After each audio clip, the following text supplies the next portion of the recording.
obrigado, um ótimo discurso. Me fala, você acredita que a inteligência artificial pode ajudar a humanidade ou atrapalhar? Eu acredito que se a gente tiver pessoas boas, ela vai ajudar. As pessoas que programam os robôs, então, se tiver pessoas boas, a gente não vai ter erro. Obrigado. Bom, o segundo orador da noite é o Joel Carvalho. Para apresentá-lo, vou chamar o Federico Nielsen.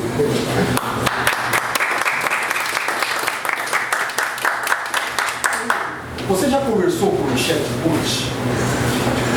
Chatbot são aqueles... Isso, chat virtual. Você entra num site de e-commerce, por exemplo, ele fala, você tem alguma pergunta? E você já interagiu com algum? Um cheiro automático mesmo. Então, que também desenhado para que a coisa faça sentido e para que não enrola, né? E a sua experiência foi mais positiva ou mais negativa? Eu acho que isso é algo que dá para automatizar com a inteligência artificial. Já tem várias empresas aí que fazem isso. Isso é um exemplo bom de coisa que a inteligência artificial consegue, sem dúvida, fazer. É só pensar na quantidade de perguntas e respostas possíveis e abrir esse árvore de opções. Então, acho que dá. Então, eu vou valer o Joel. O Joel escolheu a trilha de Persuasive Influence. Esse é o seu primeiro discurso, né? Isso. É o seu primeiro discurso, mas não é o icebreaker. Normalmente o nosso primeiro discurso sempre é o icebreaker, que é aquele discurso que a gente se apresenta para o resto do jogo. Como é que é? Copiando ele. Está copiando ele, então. O discurso ele não é o primeiro, mas o título do discurso é Economia e a Disciplina da Realidade. Ele vai ter entre 4 e 6 minutos. E ele pediu para eu avaliar um pouco a clareza, a variedade e o volume da voz e, sobretudo, a clareza dos argumentos. Eu tenho uma pergunta, já que não é icebreaker, eu posso fazer de 5 a 7? Não. Não.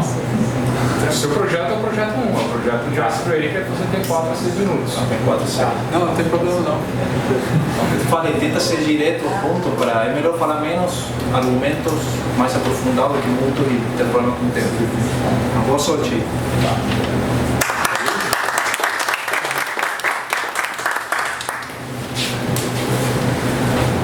Boa noite, senhoras e senhores.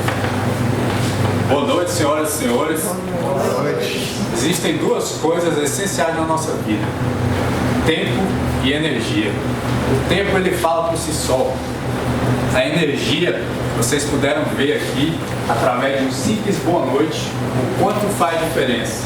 Você dá uma boa noite com energia, faz a pessoa gostar de você, faz ela responder bem, faz ela ficar mais propícia a fazer alguma coisa que você quer.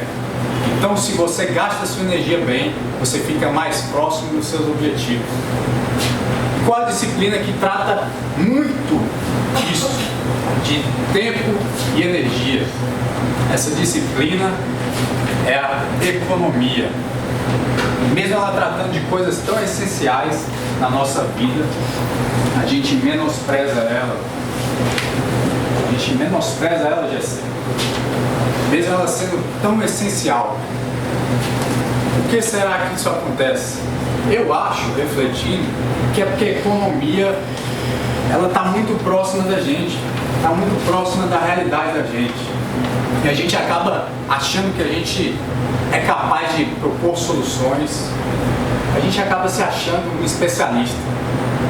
Talvez seja por isso que a gente ignora.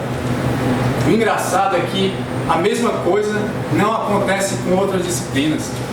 Se eu chegar aqui para vocês e falarem, vocês ficarem confortáveis se de disponibilizar a mãe de vocês para ser operada por um açougueiro, vocês ficaram confortáveis com isso? Eu acredito que ninguém aqui. Vocês ficaram confortáveis de passar por uma ponte construída por um engenheiro que desconhece a lei da gravidade? Acredito que ninguém aqui ficaria confortável. Ainda assim, a maioria de nós fica confortável em gastar sua energia, gastar seu tempo, perseguindo e propondo soluções para os problemas mais complexos da sociedade. não conhecendo a lei mais básica da economia, a lei da oferta e da procura. Aí você olha para mim e você fala, eu conheço a lei da oferta e da procura. Será? Vou dar 2 exemplos aqui para a gente refletir. O exemplo da pessoa que se revolta porque o professor ganha menos que o jogador de futebol. Será que o professor ganha menos que o jogador de futebol mesmo? Ou será que o professor comum ganha menos que o jogador de futebol famoso? Porque o professor comum, ele ganha mais do que o jogador de futebol comum, aquele que a gente desconhece, aquele que está no clube que a gente desconhece, que está no campeonato que a gente desconhece. Então a impressão que a gente tem de que a educação é menos valorizada que o futebol tende a ser errônea. Agora é verdade que um professor comum, ele ganha menos que um jogador de futebol mundialmente famoso, nacionalmente famoso, é verdade. Isso acontece por causa de um fenômeno chamado globalização.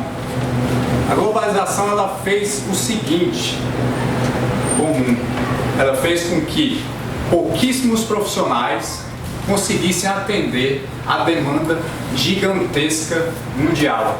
No caso, são pouquíssimos profissionais, pouquíssimos clubes de futebol que conseguem atender uma demanda àquele esporte em todo mundo. Quando a oferta que atende é muito pequena e a demanda é muito alta, o que acontece? O preço se eleva. E que preço é esse? É o preço oferecido pelo salário de jogadores de futebol mundialmente famosos, como por exemplo o Neymar. A mesma coisa acontece com músicos, com atores famosos e com escritores de livros famosos. Exatamente a mesma coisa. Essa coisa não acontecia no passado, essa globalização. As pessoas eram famosas no nicho delas. Segundo exemplo, trata sobre a pessoa que reclama sobre a exploração no mercado de trabalho. Ela reclama que ela ganha pouco, ela reclama de ser explorada pelo patrão. Essa pessoa, provavelmente ela deveria ser grata porque ela tem um emprego, ela tem um trabalho. Mas tem pessoas que têm um emprego, têm um trabalho e não têm condições de negociar. Se ela largar o emprego dela, a família dela toda passa necessidade. Então existe sim essas pessoas que elas tendem a ser exploradas pelos patrões. Mas aí, o que a gente faz para resolver esse problema? Vamos pensar no seguinte caso. Preste atenção na seguinte história. Imagina que eu estou no deserto. Eu me encontro no deserto. Eu estou 48 horas sem beber água, sem colocar um copo de água na minha boca. Se nas próximas horas eu não beber água, eu vou morrer. Nessa hora chega um cara no deserto e me oferece 1 litro de água por R$1 milhão. Mesmo eu sabendo que aquilo é uma exploração com certeza, se eu tiver aquele dinheiro eu pago na hora, porque é a única maneira de eu sobreviver. Eu pago. Então a minha necessidade é tão grande que eu pago aquela água, 1 milhão. Agora imagina que eu tenho a mesma exata necessidade de beber água. Estou 48 horas sem beber água, mas agora eu me encontro em uma cidade.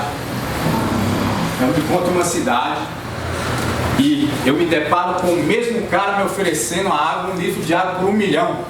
O que eu faço?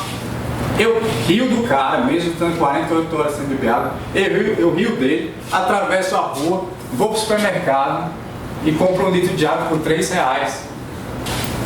Vocês viram a diferença aí? A necessidade é exatamente a mesma. Exatamente a mesma. E o que foi que mudou aí? Foi a quantidade de oferta de água nos 2 cenários. Então, se a gente quer resolver o problema da exploração no mercado de trabalho, que é algo que revolta tantas pessoas, a gente tem que procurar aumentar a oferta de empregos no mercado de trabalho. E aí que as pessoas que desconhecem a economia, desconhecem a lei da oferta e da procura, elas não pensam nessas soluções. Qual é a solução mágica que muita gente propõe para resolver esse problema?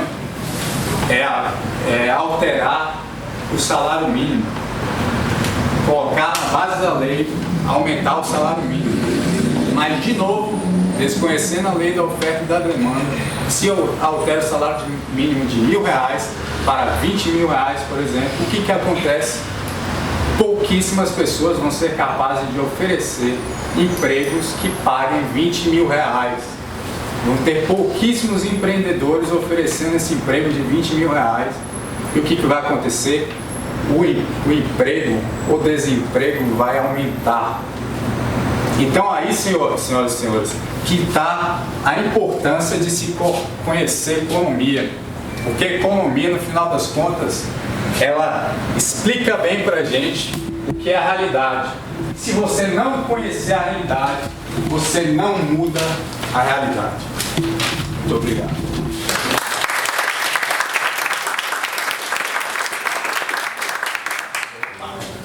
Obrigado, Joel. Você sabe que eu sou economista de formação, né? Sim, eu sou já. Pois é, eu fui estudar economia para entender melhor.